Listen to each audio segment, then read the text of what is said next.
Hello everyone, welcome to the YouTube channel of education world. आज का हम लोग करंट अफेयर्स का सेशन शुरू करने जा रहे हैं, तो चलो स्टार्ट करते हैं पहले क्वेश्चन से। सबसे पहला क्वेश्चन है, which organization has launched the digi book innovations for you. Innovations for you एक डिजी बुक है। ये किस ऑर्गेनाइजेशन ने लॉन्च की है, हमने उस ऑर्गेनाइजेशन का नाम बताना है। ये नीति आयोग की ऑर्गेनाइजेशन है, तो ऑब्वियस आपको अब नाम पता लग गया होगा। सी ऑप्शन इसका सही जवाब है। अटल innovation mission of NITI Aayog. NITI Aayog के इस मिशन के under Digi book innovations for you जो है वो लॉन्च की गई है। वैसे जो बेसिकली फोकस किया गया है इस बुक में वो हेल्थ केयर सेक्टर को फोकस किया गया है। ये भी पता होना चाहिए कि किस सेक्टर को इसमें फोकसिंग एरिया रखा गया है, फोकसिंग सेक्टर रखा गया है, वो है health sector. Next is, India has collaborated with which of the following countries to launch the infrastructure for resilient island states. IRIS. IRIS means I for infrastructure, R for resilient, I for island, S for states. Initiative on the sidelines of the Conference of Parties. It means COP26. So इसके लिए उन्होंने पूछा है कि India ने किन countries के साथ कोलेबोरेशन किया है। सो ऑप्शंस में हमारे पास जवाब है United kingdom and Japan, Australia, Japan और United kingdom, Japan and Australia, Australia and United kingdom, United kingdom and New Zealand. तो इंडिया ने कोलैबोरेशन जो किया है वो और दो कंट्रीज के साथ किया है जिनका नाम है ऑस्ट्रेलिया और यूके, यानी कि डी ऑप्शन जो है वो सही जवाब है। ऑस्ट्रेलिया और यूके और इंडिया मिला के तीन कंट्रीज हैं जिन्होंने आपस में कोलैबोरेशन किया है। क्यों किया है? स्मॉल आइलैंड डेवलपमेंट स्टेट्स के साथ कोलैबोरेशन हुआ है इनका, ताकि ये IRIS program, infrastructure for resilient island states का प्रोग्राम जो है वो चला सके। तो किनके साथ? उनको सिड्स कहा जाता है। Seeds is small island developing states. अब ये तीनों कंट्रीज मिलके उनको डेवलप करने का काम करेंगी, small island developing states. Next question पे चलते हैं। Who has been appointed as the president of World Association of Investment Promotion Agencies, WAIPA? अब यहां से आपको समझ आना चाहिए, world association of investment promotion agencies. अब इसका प्रेसिडेंट जो है वो किसको अपॉइंट किया गया है? सो इंडिया का एक नया स्टार्टअप चल रहा है, इन्वेस्ट इंडिया। ठीक है, इन्वेस्ट इंडिया नाम का इंडिया का एक नया स्टार्टअप चल रहा है गवर्नमेंट के साथ, जिसमें प्रेसिडेंट को इलेक्ट किया गया है। किनका? WAIPA के प्रेसिडेंट को इलेक्ट किया गया है। सो हमारा इंडिया जो है वो उसी को इसका प्रेसिडेंट बनाया गया है। अब कितने टाइम पीरियड के लिए बनाया? 2021 टू 2023 के लिए। Next question we have, name the Indian scientist who has selected for 2022 Joseph A Cushman award. अब जोसेफ ए कुशमैन अवार्ड के लिए किस साइंटिस्ट को नॉमिनेट किया गया है, उनके नाम के लिए सिलेक्ट किया गया है? इनका नाम है डॉक्टर राजीव निगम।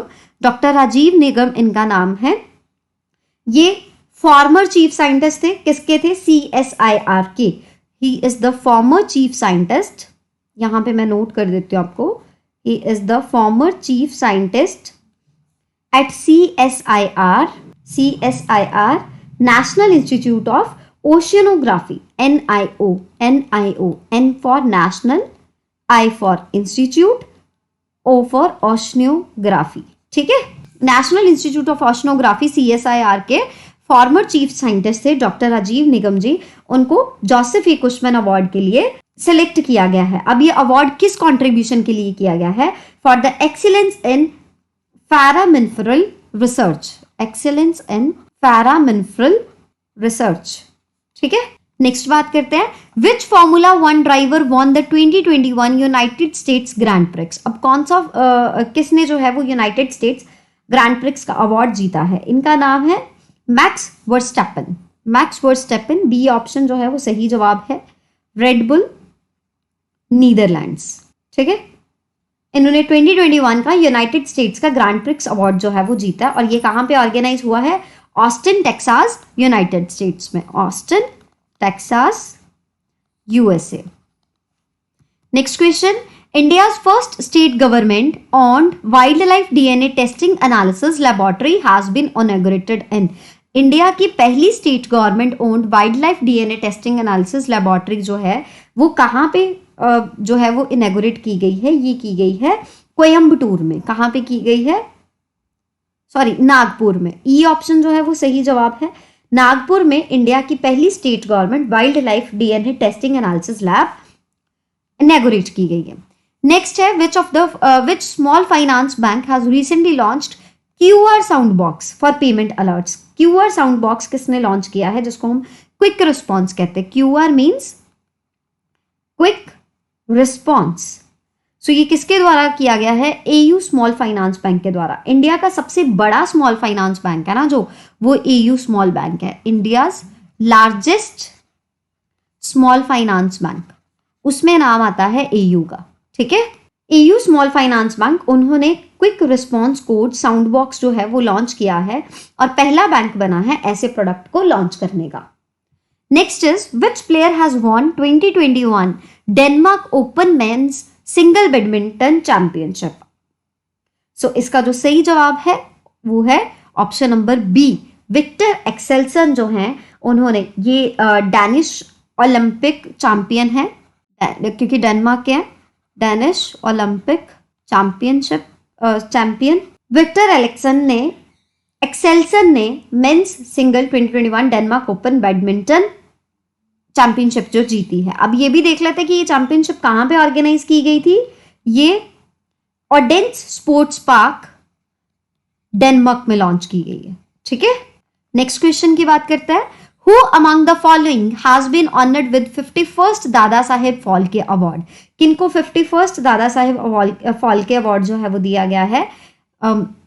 रजनीकांत सर जो एक्टर हैं साउथ के, actor Rajinikanth was honored with prestigious 51st Dadasaheb Phalke award.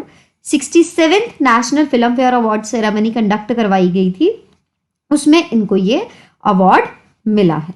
ठीक है, as a actor, as a producer और एज अ स्क्रीन राइटर इन्होंने काम किया है, उसके लिए इनको ये अवार्ड मिला है। Next is blank and blank are the two new teams that will be part of the India Premier League from 2022। इसके लिए दो टीम्स और हैं, वो कौन सी है? एक अहमदाबाद की है और एक लखनऊ की है। So B option is the right answer. Ahmedabad और लखनऊ जो है वो दो नई टीम्स हैं जो इंडियन प्रीमियर लीग यानी कि IPL 2022 का पार्टिसिपेंट रहेंगी। So total number of competition, total number of teams जो हो जाएंगी वो फिर 10 हो जाएंगी। सो ये भी देख लेते हैं। लखनऊ टीम के जो ऑनर हैं उनका नाम है RP Sanjeev Goenka group. RP Sanjeev Goenka group, ये जो है ये लखनऊ टीम के ऑनर रहेंगे। दूसरी तरफ CVC कैपिटल पार्टनर्स जो हैं वो अहमदाबाद टीम के ऑनर हैं। नेक्स्ट क्वेश्चन की बात करते हैं। Name the India's first test tube buffalo calf born in Gujarat. Gujarat में टेस्ट ट्यूब के माध्यम से बफेलो काफ जो है बेबी जो है बफेलो का, उसका बर्थ हुआ है। सो हमने ये बताना है कि पहले टेस्ट ट्यूब बेबी का नाम क्या है। सो फर्स्ट IVF काफ जो है उसका नाम है बन्नी। क्या नाम है? बी ऑप्शन सही जवाब है, दैट इज बन्नी। गुजरात के कच्छ इलाके में ये ब्रीड जो है वो पाई जाती है। सो पहला IVF बेबी जो है बफेलो जो है काफ जो है वो बॉर्न हुआ है। Next is which of the following bank has crossed the market capitalisation of Hindustan Unilever to become the 5th largest company of by market value. Market value के द्वारा अगर देखा जाए तो 5वीं लार्जेस्ट कंपनी बनी है। सो किस बैंक ने मार्केट कैपिटलाइजेशन जो है वो हिंदुस्तान यूनिलीवर का क्रॉस कर दिया है, ताकि वो मार्केट वैल्यू की टर्म्स में देखा जाए तो 5th लार्जेस्ट कंपनी मानी जाए। तो इसका जो सही जवाब है that is ICICI bank. ICICI bank ने हिंदुस्तान यूनिलीवर को क्रॉस किया है मार्केट वैल्यू के केस में। Next question is how many teams will compete in 2022। अब जैसे अहमदाबाद और लखनऊ दोनों ही पार्ट बन गए हैं तो टोटल टीम्स जो होंगी कॉम्पिटिशन में दैट विल बी 10। जो दो नई टीम्स आई हैं इसके लिए वो कौन कौन सी हैं? एक है अहमदाबाद और एक है लखनऊ। ठीक है, next is who among the following has won women's single title in badminton at Denmark Open 2021। Denmark Open 2021 में विमेन सिंगल्स का टाइटल जो है वो किसने जीता है? उनका नाम है अकाने यामागुची। ठीक है, सो फिफ्थ ऑप्शन जो है वो सही जवाब है। ये जापान से हैं, अकाने यामागुची जो है वो जापान से, और इन्होंने सेकंड टाइटल जीता है विमेन्स कैटेगरी में। इसमें उन्होंने साउथ कोरिया की जो ऑपोजिशन में थी, इनकी कॉम्पिटिटर थी, उनका नाम था सेयोंग। ये साउथ कोरिया से है, इनको हरा के अपना जो है वो दूसरा टाइटल जीता है। Next question is, Disarmament Week is observed annually to promote the awareness and understanding of the issues of disarmament in several countries, and this year it will be starting on। अब Disarmament Week जो है वो किस दिन से शुरू हो रहा है? 24 अक्टूबर से ये दिन मनाया जाएगा। Disarmament Week क्यों मनाया जाता है? अलग अलग कंट्रीज में जो वेपन्स हैं, आर्म्स हैं, न्यूक्लियर वेपन्स हैं, उनके यूजेज को कम से कम शो करने के लिए, अवेयर करने के लिए कि हमें आर्म्स जो हैं वो कम यूज करने चाहिए, वेपन्स कम यूज करने चाहिए, और सबसे ज्यादा फोकस हमें पीस एस्टैब्लिशमेंट पे देना चाहिए। इसीलिए डिसआर्मेमेंट वीक जो है वो मनाया जाता है। तो इस साल 24 अक्टूबर से मनाया जा रहा है, 24 अक्टूबर से। So this is all about the 2 day session of current affairs. I hope आपके लिए हेल्पफुल रहा हो। If so, then share, like and subscribe this video. Thank you.